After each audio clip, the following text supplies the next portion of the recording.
رات کو سوتے ہوئے اگر اچانک جھٹکا لگ کر آپ کی آنکھ کھل جاتی ہے، یا آپ یہ محسوس کرتے ہیں کہ سوتے وقت آپ کے سینے پہ آ کے کوئی چیز بیٹھ گئی ہے اور آپ اپنے جسم کو نہیں ہلا پا رہے، نہ کچھ بول پا رہے ہیں،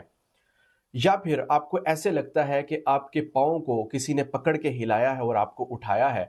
اور پھر جب آپ اٹھتے ہیں تو آپ دیکھتے ہیں کہ وہاں کچھ نہیں ہوتا، کوئی شخص نہیں ہوتا جس نے آپ کو اٹھایا ہو، تو ایسا کیوں ہوتا ہے؟ اس کی دو وجوہات ہیں۔ پہلی وجہ تو یہ ہے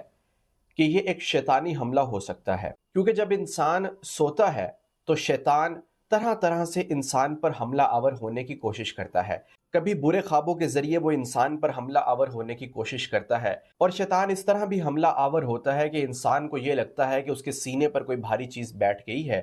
اور وہ اپنے جسم کو نہیں ہلا پا رہا اور کچھ بول نہیں پا رہا۔ اسی وجہ سے آپ صلی اللہ علیہ وسلم کے جو رات کے سنت اعمال ہیں وہ بڑے ہی غور طلب ہیں۔ تو آپ صلی اللہ علیہ وسلم نے اپنی امت کو یہ اعمال کر کے، ان سنتوں پہ عمل کر کے اپنی امت کو یہ سبق دیا ہے کہ رات کو سوتے وقت وہ بھی یہ اعمال کریں تاکہ پوری رات اللہ تعالیٰ ان کی حفاظت فرمائے۔ جب انسان رات کے مسنون اعمال کر کے سوتا ہے تو اللہ تعالیٰ کی ذات انسان کو ہر قسم کے شر، آفت، مصیبت یا ہر قسم کی پریشانی، بیماری جو اس کو نیند میں پیش آ سکتی ہو، اس سے بچاتے ہیں۔ تو اگر آپ بھی رات کے مسنون اعمال کر کے سویا کریں گے تو پھر اس قسم کی پریشانی یا اس قسم کی بیماری یا اس قسم کا شیطانی حملہ آپ کو دیکھنے کو نہیں ملے گا۔ سونے سے پہلے سب سے پہلا کام تو یہ کرنا ہوتا ہے کہ انسان وضو کر کے سوئے، کیونکہ وضو کر کے آنے کا پہلا فائدہ تو یہ ہوتا ہے کہ انسان کا جسم صاف ستھرا ہو جاتا ہے اور اسے مزے کی نیند آتی ہے۔ اور دوسری اس کی فضیلت یہ ہے کہ جب انسان وضو کر کے آئے اور تھوڑا بہت ذکر کر کے سو جائے،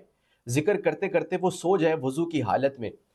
تو رات کے وقت جب بھی اس کی آنکھ کھلے تو وہ اللہ سے دنیا اور آخرت کی کوئی بھی خیر و بھلائی والی چیز مانگے تو اللہ تعالیٰ اسے ضرور عطا کرتے ہیں۔ یہ حدیث پاک میں اس کی فضیلت مذکور ہے۔ اور دوسرا کام آپ نے یہ کرنا ہے کہ سونے سے پہلے بستر کو جھاڑ لینا ہے۔ بستر کو جھاڑنے کی بھی حدیث پاک کے اندر ایک فضیلت یہ آئی ہے۔ آپ صلی اللہ علیہ وسلم نے فرمایا، جس کا مفہوم ہے جب بھی تم میں سے کوئی اپنے بستر کے پاس آئے تو سونے سے پہلے اپنے بستر کو جھاڑ لے، کیونکہ وہ یہ نہیں جانتا کہ اس کے بعد اس کے بستر میں کیا چیز آئی ہے۔ یعنی جب انسان بستر پر لیٹ جاتا ہے تو بعد میں شیاطین اگر بستر گندا ہو تو اس پر حملہ آور ہونے کی کوشش کرتے ہیں، لیکن اگر بستر صاف ہوگا تو پھر شیاطین نہیں آئیں گے۔ اس لیے بستر کو جھاڑنا چاہیے۔ اور بستر کو جھاڑنے کا ایک فائدہ یہ بھی ہے کہ کبھی کبھار ایسا ہو سکتا ہے، ایسا ممکن ہے کہ بستر کے اوپر کوئی ایسی چیز گری ہو جو انسان کو چبھ سکتی ہو یا نقصان پہنچا سکتی ہو، جیسے کوئی سوئی ہوتی ہے یا کوئی نوکدار چیز ہوتی ہے۔ تو جب انسان بستر جھاڑ کر سوئے گا تو ایسی چیز بھی انسان کو نہیں لگے گی، نقصان نہیں پہنچائے گی۔ تیسرا کام جو آپ نے کرنا ہے سونے سے پہلے وہ ہے آیت الکرسی پڑھ کر سونا، کیونکہ جو انسان بھی رات کو سوتے وقت ایک مرتبہ اگر آیت الکرسی پڑھ لیتا ہے تو حدیث پاک میں اس کی فضیلت یہ آتی ہے کہ جو انسان بھی آیت الکرسی پڑھ کے سوتا ہے تو وہ انسان خود، اس کے گھر والے اور اس کے آس پڑوس کے لوگ اللہ تعالیٰ کی حفاظت میں آ جاتے ہیں۔ اور آیت الکرسی کو پڑھنے کی ایک فضیلت یہ ہے کہ اللہ تعالیٰ ایک نگران فرشتے کو مقرر کر دیتے ہیں جو پوری رات اس آیت الکرسی پڑھنے والے کی حفاظت کرتا ہے۔ اس لیے ہر قسم کے شر سے بچنے کے لیے رات کو آیت الکرسی ضرور پڑھ کر سوئیں۔ چوتھا کام جو آپ نے کرنا ہے وہ یہ ہے کہ رات کو سونے سے پہلے 3 آخری جو کل ہیں، یعنی سورۃ اخلاص، فلق اور ناس، یہ 3 صورتیں پڑھ کر سونا ہے۔ آپ صلی اللہ علیہ وسلم کا بھی یہ معمول تھا کہ جب بھی وہ اپنے بستر پر سونے جاتے تو اس سے پہلے ان 3 صورتوں کو 3 مرتبہ پڑھ کر اپنے ہاتھوں پر ایسے پھونک مار کر اپنے جسم پر اپنے ہاتھوں کو مل لیا کرتے تھے، اور پھر آپ صلی اللہ علیہ وسلم آرام کیا کرتے تھے۔ ان 3 صورتوں کو پڑھنے کی بھی فضیلت یہ ہے کہ آپ صلی اللہ علیہ وسلم نے ارشاد فرمایا کہ جو شخص بھی ان 3 صورتوں کو 3 مرتبہ صبح اور 3 مرتبہ اگر شام کو پڑھتا ہے تو وہ ہر قسم کے شر سے یہ صورتیں اس کو کافی ہو جاتی ہیں۔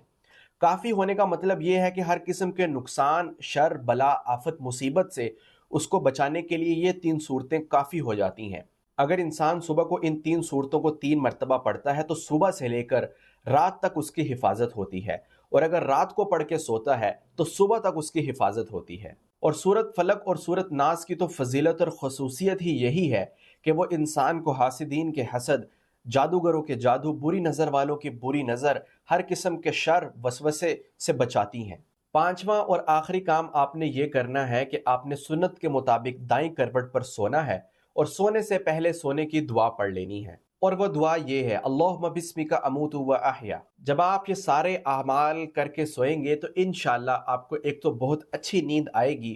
اور دوسرا یہ کہ آپ کو پوری رات جو ہے وضو کی حالت میں سوئیں گے تو ثواب بھی ملتا رہے گا، اور تیسری بات یہ کہ آپ کی پوری رات حفاظت ہوگی، اور آپ ان قسم کے تمام یہ جو مسائل انسان کو سوتے وقت پیش آتے ہیں ان سے آپ بچے رہیں گے۔ تو نیند میں یہ جو جھٹکا لگتا ہے، اگر تو یہ کوئی شیطانی حملہ ہوگا تو وہ ان اعمال کی برکت سے ختم ہو جائے گا، لیکن اگر آپ کو میڈیکلی طور پہ، طبی طور پہ یہ مسئلہ ہے، یعنی آپ اپنے اعمال کر کے سوتے ہیں اور کوئی شیطانی حملہ بھی نہیں ہے، لیکن پھر بھی آپ کو ایسا لگتا ہے نیند کے اندر کہ آپ کے اوپر کوئی بھاری چیز آ کر بیٹھ گئی ہے، آپ اپنا جسم نہیں ہلا پا رہے، یا جھٹکا لگنے سے آپ اٹھ جاتے ہیں، تو پھر آپ کسی ڈاکٹر کو، کسی ماہر کو یہ چیک کروائیں اس کے بارے میں، اور اس کی دوا لیں، تو پھر اس دوا سے انشاءاللہ آپ کا یہ مسئلہ حل ہو جائے گا۔ لیکن زیادہ تر ایسا ہی ہوتا ہے کہ لوگوں کے اوپر شیطانی حملے ہوتے ہیں، کیونکہ شیاطین بھی جو ہے وہ اس محنت کوشش میں لگے ہوئے ہیں کہ وہ کس طرح مسلمانوں پر، لوگوں پر حملہ آور ہونے کی کوشش کریں۔ اس وجہ سے جب آپ رات کو یہ مسنون اعمال کر کے سوئیں گے تو انشاءاللہ امید کی جا سکتی ہے کہ آپ کا یہ مسئلہ حل ہو جائے گا۔